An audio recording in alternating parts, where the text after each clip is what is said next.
Srdja Trifkovic, coming from the former Yugoslavia, what would you say are the differences between living in a hard totalitarian environment versus living in a soft, politically correct one?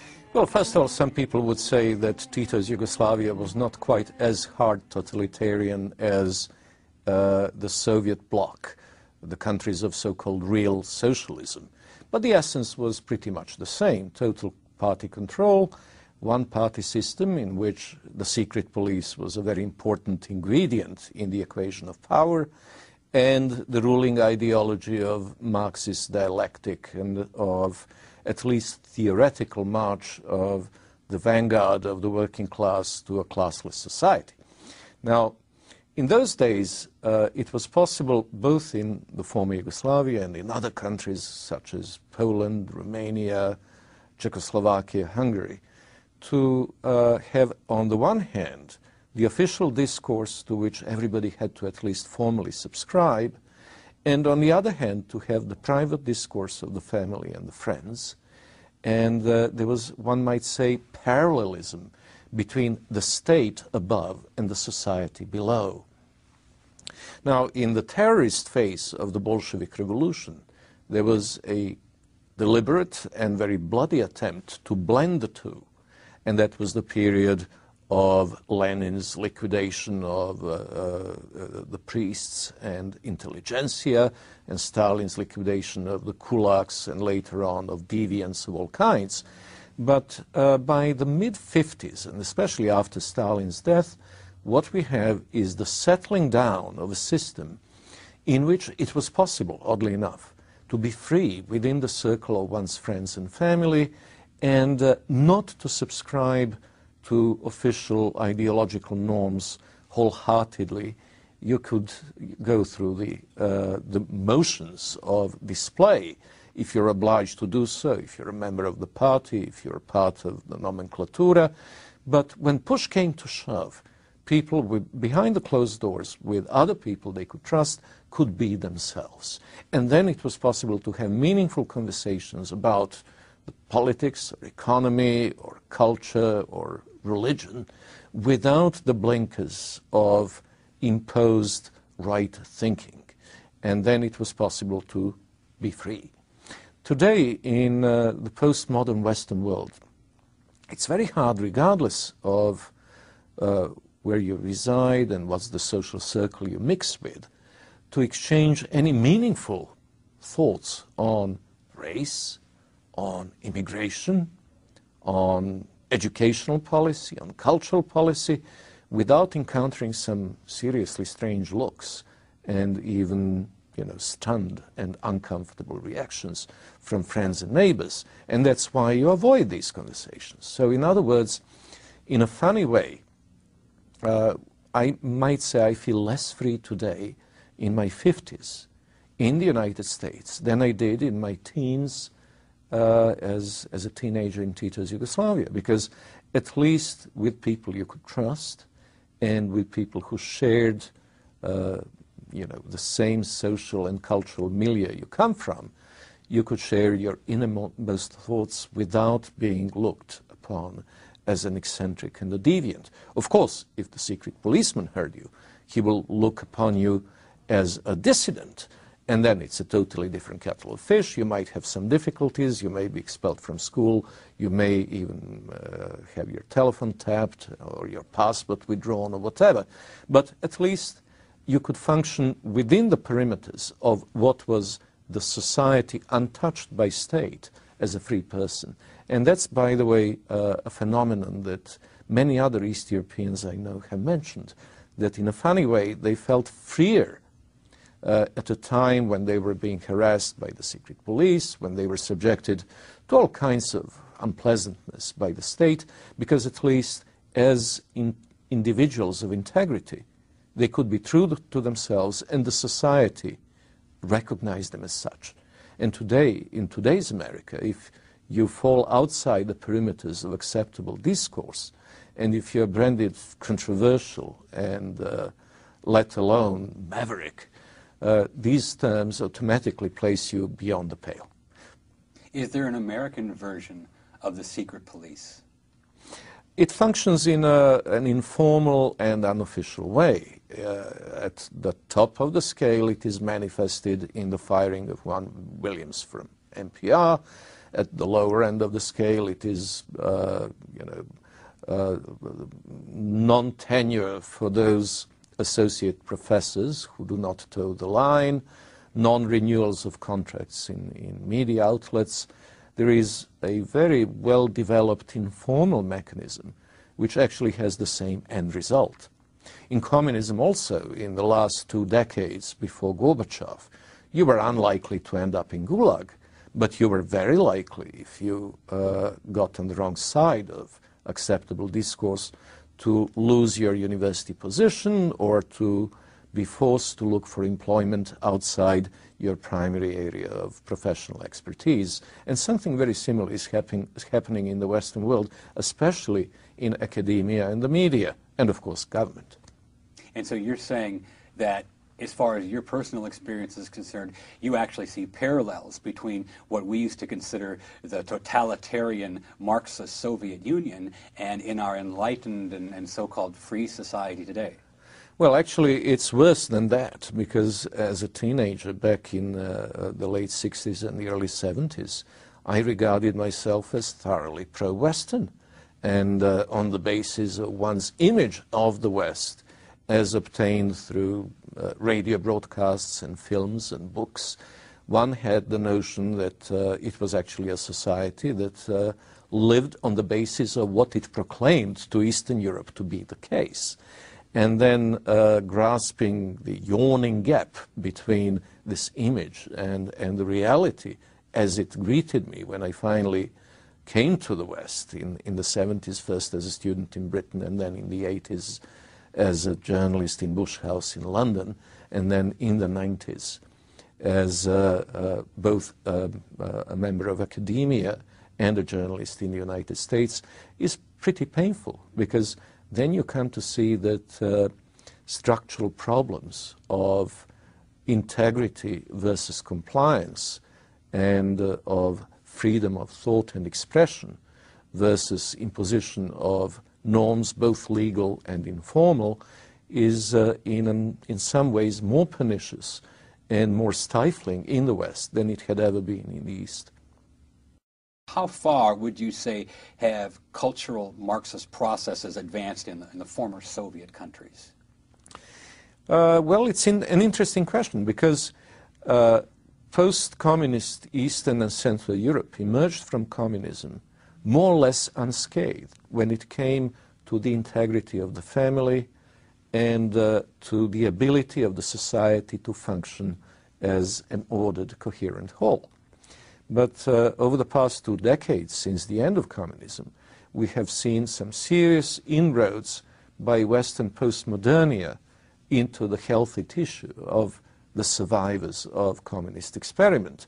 And this is particularly apparent in educational reforms which are being dictated from the West. For instance, the Bologna reform of universities and various secondary and even primary education reforms advocated most notably by the Open Society Foundation of George Soros, where the emphasis is on deconstructing the classical educational model, which, by the way, the communists did not fiddle with, so that people going through high school in Eastern and Central Europe, and especially going to good universities in places like Warsaw, Moscow, St. Petersburg, Belgrade, Prague, could actually get far better education than any but the very elite institution attendees in this country, for instance.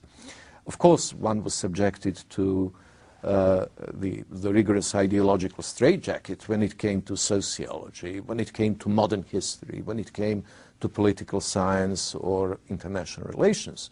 But you could really do your classics, or not to mention natural sciences, you could do your history harking back to, say, pre-World War I period, or you could do your literary criticism, provided that, again, it deals with topics that predate the revolutionary period of 1917, pretty much as comprehensively and even less ideologically than would be the case in the West.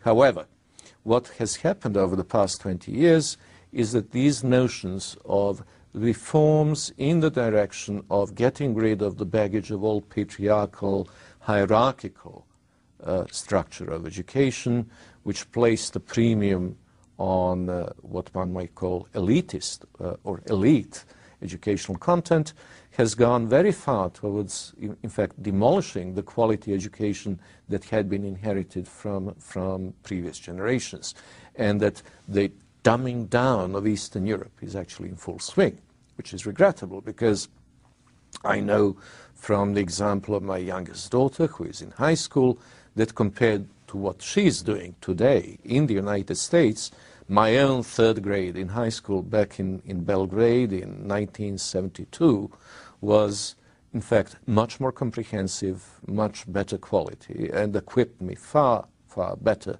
for an academic curriculum later on in life, both in Serbia and in the United Kingdom. And when I look at other East Europeans around the world, whether it's the Russians in Israel or in New York, or Serbian doctors in Toronto, or architects and electronics engineers in California, or the Poles in Ireland or London, you will see that there is a surprising ability to get on in life, to advance both professionally and personally, and it was all due to the fact that classical education models were pretty well preserved under communism. The second area that is under serious assault is family. Over the past 20 years, these cultural Marxist experiments based on the mantra of race, gender, and ethnicity have been promoted all over Eastern Europe in terms of anti-racist campaigns. The designated victim group were the Gypsies or Roma. And because you need to have this mantra repeated ad nauseum in each and every society, the Gypsies became the designated blacks, the victims of centuries of discrimination and the underprivileged. And the gender roles, of course, were explored extensively in the context of allegedly rigid patriarchal societies that were oppressing women.